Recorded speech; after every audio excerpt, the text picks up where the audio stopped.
Heroes, presented by the U.S. Army Reserve. For more information, visit www.goarmy.com/reserve.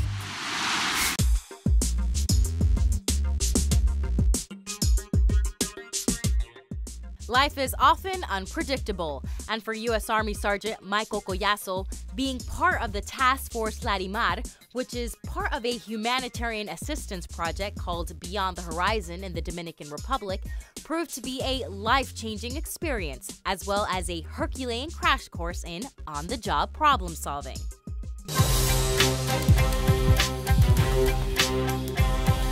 My name is Sergeant Michael Collazo.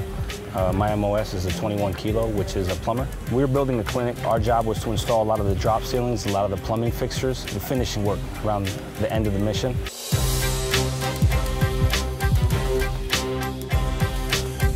When I first got the mission and they told me that I was coming to the Dominican Republic, I was expecting something more beachy, more tourist-like almost. When I got here, the reality is that there's a lot of areas that are very poor and very poverty-stricken.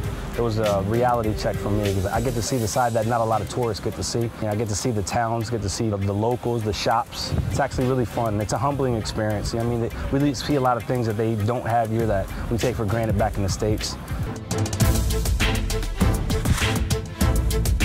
It's a lot of camaraderie. I mean, we guys, even if you weren't friends before you came, you're friends when you leave. I mean, we get along with a lot of the Dominican locals around here. They cook for us, which is good. When I come to work, it's awesome. And it makes you feel good knowing that this is going to benefit them too. They're your friends. You're helping your friends out because you become friends with them and you're making a clinic that, you know, maybe 5, 10, 20 years from now, they might use it. They might need it. It might save their lives. Sometimes you get thrown in unexpected situations, and I think that the Army has helped me be a little bit quicker on my feet, think a little bit better, and also think as a leader. Not only think about yourselves, but those who are appointed under you.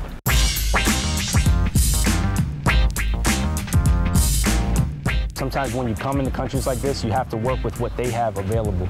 You can't just think that everything is like the United States, you know what I mean? Coming to the Dominican Republic, one of the challenges in this desolate area is that we don't necessarily have running water and plumbing and stuff like that. We don't have any water pressure, any pipes under the ground.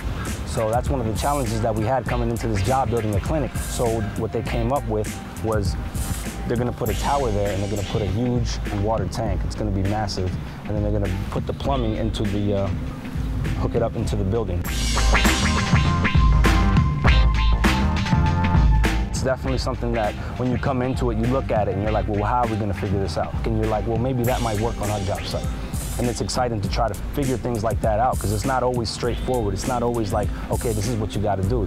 Sometimes it's just like, okay, this is what you have, figure it out. I mean, like I'm a plumber, but there's a lot of people here who are electricians. So this is also an opportunity for me to learn what their jobs are.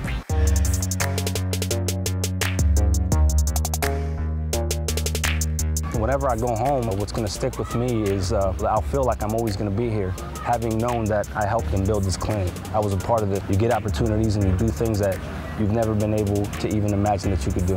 It's awesome to have a taste of both worlds, to be able to be a normal person, but at the same time, I can still be a soldier. I'm here in Dominican Republic building a clinic for people I don't even know. Who knew I would be doing that 5 years ago?